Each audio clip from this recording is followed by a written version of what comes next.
بسم اللہ الرحمن الرحیم۔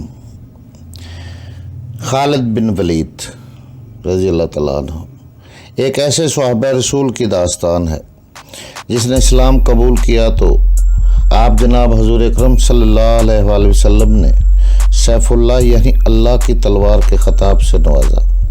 آپ چند ہزار مجاہدین اسلام کے ساتھ نکلے اور لاکھوں کی دشمن فوج کا مقابلہ کر کے اسلام کا پرچم کریا کریا نگر نگر سر بلند کیا۔ آپ کے نام سے اسلام دشمن قوتیں گھبرا جایا کرتی تھی۔ آپ جس ملک پر بھی حملہ کرتے وہاں فوجیں دوڑ جایا کرتی تھی۔ آپ کو ہمیشہ اللہ تعالیٰ نے عزت بخشی، آپ فتح یاب ہوئے، آپ کا نام ہمیشہ سنہری حروفوں میں لکھا گیا۔ تو آئے چلتے ہیں خالد بن ولید کی کہانی کی طرف۔ یہ ناول، یہ داستان ایمان فروز ہے۔ تو آئے چلیں۔ خالد بن ولید رضی اللہ عنہ، قسط نمبر 68 دو مختلف سمتوں سے آ رہی ہیں۔ کماندار نے کہا، ایک فوج مدائن سے ہمارے بڑے ہی دلیر اور قابل سالار درز کی زیر کمان آ رہی ہے، اور دوسری فوج ایسے ہی ایک نامور اور سالار بہمن جازویہ لا رہا ہے۔ دونوں دجلہ کے مقام پر اکٹھی ہوں گی۔ اس کے ساتھ بکر بن وائل کا پورا قبیلہ ہوگا۔ چند چھوٹے چھوٹے قبیلوں نے بھی اپنے آدمی دیے ہیں، تو پھر تمہارے سالاروں کو جنگی چالیں چلنے کی ضرورت نہیں۔ دوسرے نے کہا، تمہاری فوج تو سیلاب کی مانند ہے، مسلمان تنکوں کی طرح بہہ جائیں گے۔ کیا تم ہم دونوں کو اپنے ساتھ رکھ سکتے ہو؟ ہم نے تم میں خاص قسم کی ذہانت دیکھی ہے۔ تم سالار نہیں تو نیب سالاری کے عہدوں کے قابل ضرور ہو۔ تم میرے ساتھ رہ سکتے ہو۔ کماندار نے کہا، ہم اپنے گھوڑے لے آئیں۔ دونوں میں سے ایک نے کہا، ہم تمہیں صبح یہی ملیں گے۔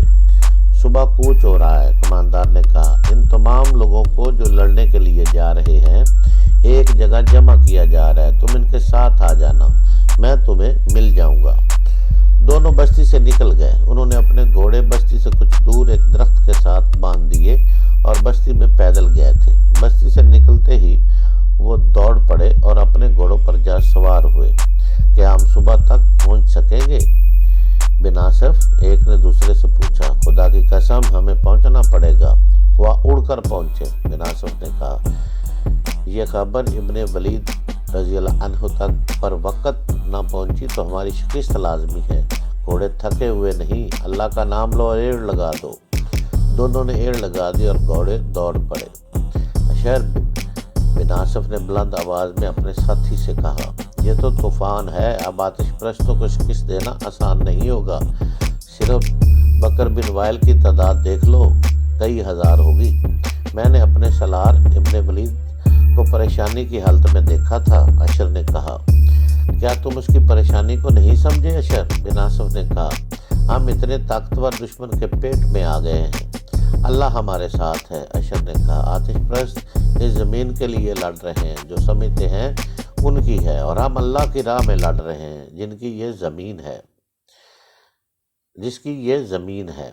یہ دونوں گھڑسوار خالد رضی اللہ عنہ کے اس جاسوسی نظام کے بڑے ذہین آدمی تھے جو خالد رضی اللہ عنہ نے فارس کی سرحد کے اندر آ کر قائم کیا تھا۔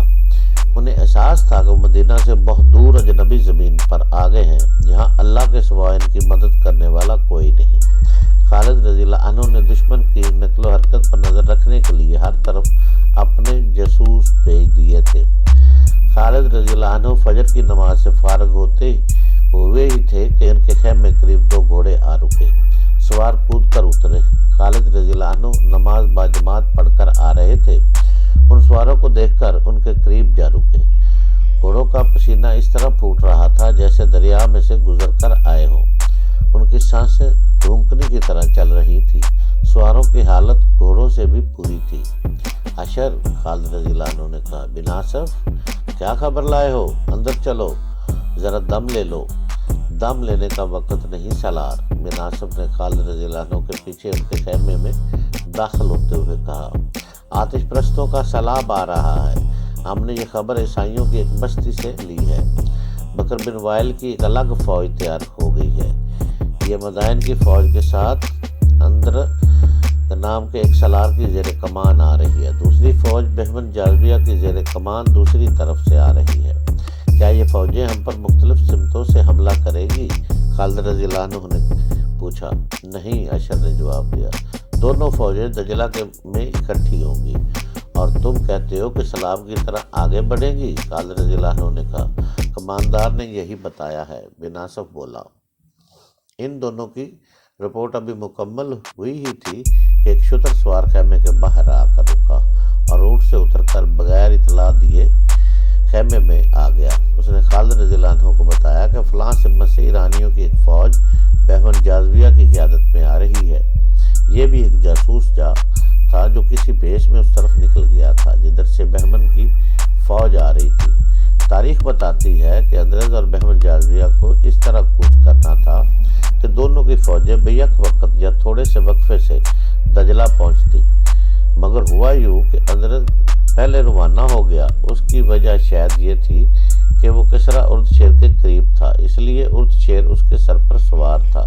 بہمن دور تھا، اسے کوچ کا حکم کاشت کی زبانی پہنچا تھا۔ وہ 2 دن بعد روانہ ہوا۔ کسی بھی مورخ نے اس فوج کی تعداد نہیں لکھی جو اندرز کے ساتھ تھی۔ بہمن کی فوج کی تعداد بھی تاریخ میں نہیں ملتی، صرف یہ ایک بڑا واضح اشارہ ملتا ہے کہ آتش پرستوں کی فوج جو مسلمانوں کے خلاف آ رہی تھی وہ واقعی سلاب کی مانند تھی۔ اردشیر نے کہا تھا کہ وہ ایک اور شکست کا خطرہ مول نہیں لے گا، چنانچہ اس نے اتنی زیادہ فوج بھیجی تھی جتنی اکٹھی ہو سکتی تھی۔ اندرز کی فوج کا تو شمار ہو بھی نہیں سکتا تھا۔ اپنی باقاعدہ فوج کے علاوہ انہوں نے بکر بن وائل کے معلوم نہیں کتنے ہزار عیسائی اپنی فوج میں شامل کر لیے تھے۔ ان میں پیادہ تھے اور سوار بھی۔ اس فوج میں مزید اضافہ کوچ کے دوران اس طرح ہوا کہ جنگ دریا میں آتش پرستوں کے جو فوجی مسلمانوں سے شکست کھا کر بھاگ گئے تھے وہ ابھی تک قدم گھسیٹتے مدائن کو جا رہے تھے۔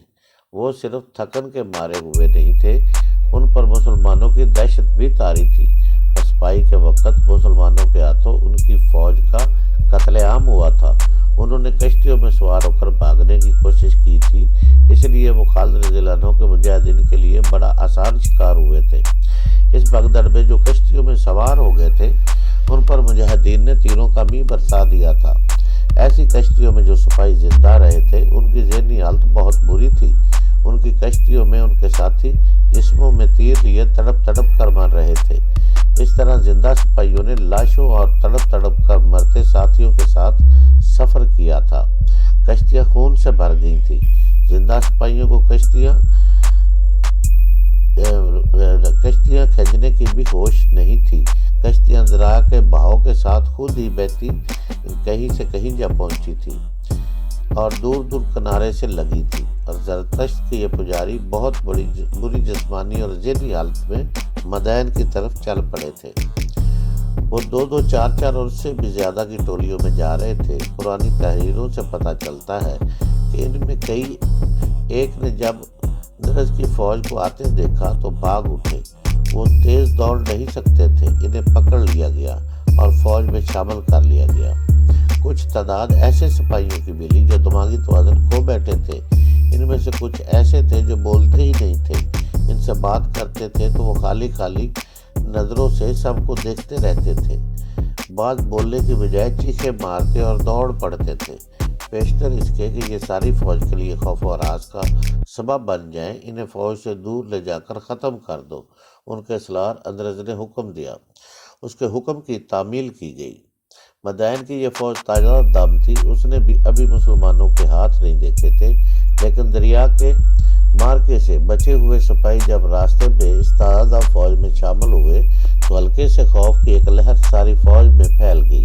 شکست خوردہ سپاہیوں نے اپنے آپ کو بے قصور ثابت کرنے اور یہ ظاہر کرنے کے لیے کہ وہ بے جگری سے لڑے ہیں، مسلمانوں کے متعلق اپنی فوج کو ایسی باتیں سنائیں جیسے مسلمانوں میں کوئی مافوق الفطرت طاقت ہو اور وہ جن بھوت ہو۔ خالد رضی اللہ عنہ کی جنگی قیادت کی یہ خوبی تھی کہ وہ دشمن کو جسمانی شکست ایسی دیتے تھے کہ دشمن پر نفسیاتی اثر بھی پڑتا تھا، جو ایک عرصے تک دشمن کے سپاہیوں پر باقی رہتا، اور اس دشمن کے ساتھ جب ایک اور معرکہ لڑا جاتا تو یہ نفسیاتی اثر خالد رضی اللہ عنہ کو بہت فائدہ دیتا تھا۔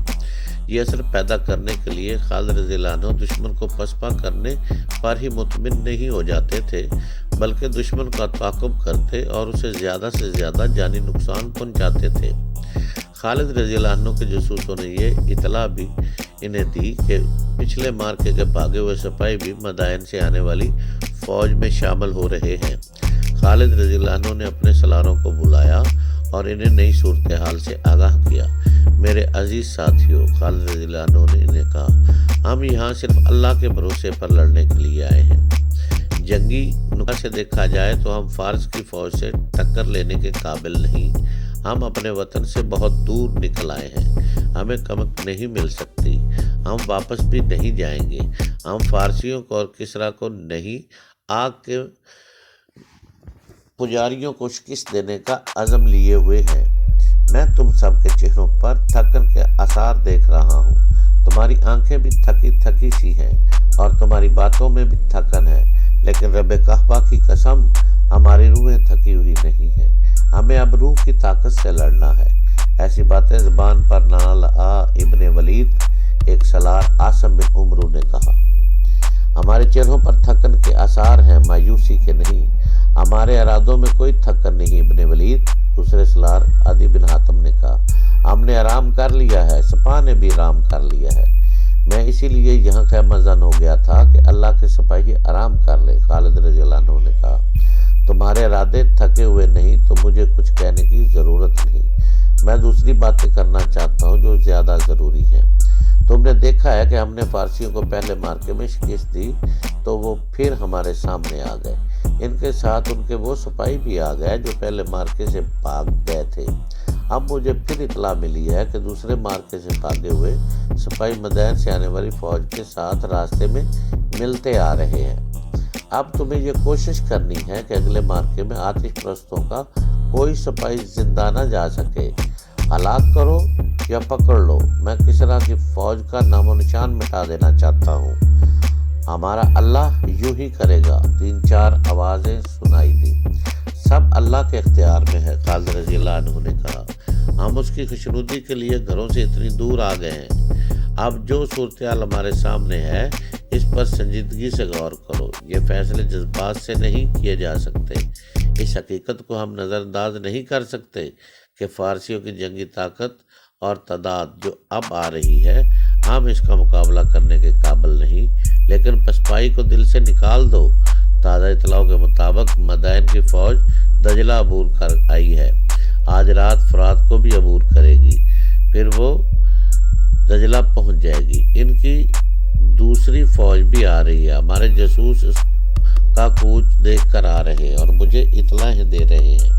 خدا ذوالجلال ہماری مدد کر رہا ہے، یہ اس کی ذات باری کا کرم ہے کہ فارس کی یہ دوسری فوج جو ایک سالار بہمن جازویہ کی زیر کمان آ رہی ہے، اس کی رفتار تیز نہیں، وہ پڑاؤ زیادہ کر رہی ہے۔ ہم اپنی قلیل نفری سے ان دونوں فوجوں سے ٹکر لے سکتے ہیں۔ میری عقل اگر صحیح کام کر رہی ہے تو میں یہی ایک طریقہ بہتر سمجھتا ہوں کہ مدائن کی فوج جو سالار اندرز کے ساتھ آ رہی ہے وہ دجلہ تک جلدی پہنچ جائے گی، بیشتر اس کے کہ ہمیں بہمن کی فوج بھی اس کے ساتھ آ ملے، ہم اندرز پر حملہ کر دیں گے۔ کیا میں نے بہتر سوچا ہے؟ اس سے بہتر اور کوئی فیصلہ نہیں ہو سکتا، سالار عاصم نے کہا۔ مجھے مدائن کی اس فوج میں ایک کمزوری نظر آ رہی ہے، اس فوج میں عیسائیوں کے قبیلوں کے لوگ بھی ہیں جو لڑنا تو جانتے ہوں گے لیکن انہیں جنگ اور باقاعدہ مارکے کا تجربہ نہیں، میں انہیں ایک مسلح ہجوم کہوں گا۔ دشمن کی دوسری کمزوری وہ سپاہی ہیں جو پچھلے مارکے سے بھاگے ہوئے مدائن کو فوج کو راستے میں ملے تھے، مجھے یقین ہے وہ ڈرے ہوئے ہوں گے، انہوں نے اپنے ہزاروں ساتھیوں کو تلواروں، تیروں اور برچھیوں کا شکار ہوتے دیکھا ہے، پسپائی کی صورت میں وہ سب سے پہلے بھاگیں گے۔ خدا کی قسم بن عمرو، خالد رضی اللہ عنہ نے پرجوش آواز میں کہا، تجھ میں وہ عقل ہے جو ہر بات سمجھ لیتی ہے۔ خالد رضی اللہ عنہ نے ان سب پر نگاہ دوڑائی جو وہاں موجود تھے۔ انہوں نے کہا تم میں کوئی ایک بھی ایسا نہیں جس بات کو نہ سمجھ سکا ہو، لیکن دشمن کے اس پہلو کو نہ بھولنا، اس کے پاس ساز و سامان، رسد اور کمک کی کمی نہیں، صرف اندرز کی فوج ہماری تعداد سے 6 گنا زیادہ ہے۔ میں نے جو طریقہ سوچا ہے یہ موضوع اور مؤثر ضرور ہوگا لیکن آسان نہیں۔ لڑنا سپاہ نے ہے، وہ سمجھتے ہیں کہ ہم یہاں کیوں آئے ہیں۔ پھر بھی انہیں اچھی طرح سمجھا دو کہ ہم واپس جانے کے لیے نہیں آئے، ہم مدائن میں ہوں گے یا خدائے بزرگ و برتر کے حضور پہنچ جائیں گے۔ 2 مورخوں طبری اور یعقوب نے لکھا ہے کہ یہ فہم و فراست کی جنگ تھی۔ اگر تعداد اور ساز و سامان اور دیگر جنگی ماحول وقوائف کو دیکھا جاتا تو آتش پرست اور مسلمانوں کا کوئی مقابلہ ہی نہ تھا۔ خالد رضی اللہ عنہ کا چہرہ اترا ہوا تھا، ان کی راتیں گہری سوچ میں گزر رہی تھی۔ خیمہ گاہ میں وہ چلتے چلتے رک جاتے اور گہری سوچ میں کھو جاتے۔ انہیں زمین پر بیٹھ کر انگلی سے مٹی پر لکیریں ڈالتے ہوئے بھی دیکھا گیا۔ خالد رضی اللہ عنہ کے سامنے سب سے بڑا مسئلہ یہ تھا کہ وہ آتش پرستوں سے فیصلہ کن معرکہ لڑے بغیر واپس نہ آنے کا عہد کر چکے تھے۔ انہوں نے اپنی فوج کو حسب معمول 3 حصوں میں تقسیم کیا۔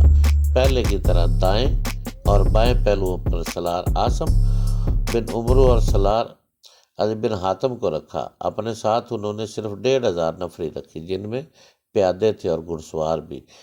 اس تقسیم کے بعد انہوں نے کوچ کا حکم دیا۔ یہ حکم انہوں نے جاسوسوں کی اس اطلاع کے مطابق دیا کہ اندرز کی فوج دریائے فرات عبور کر رہی ہے۔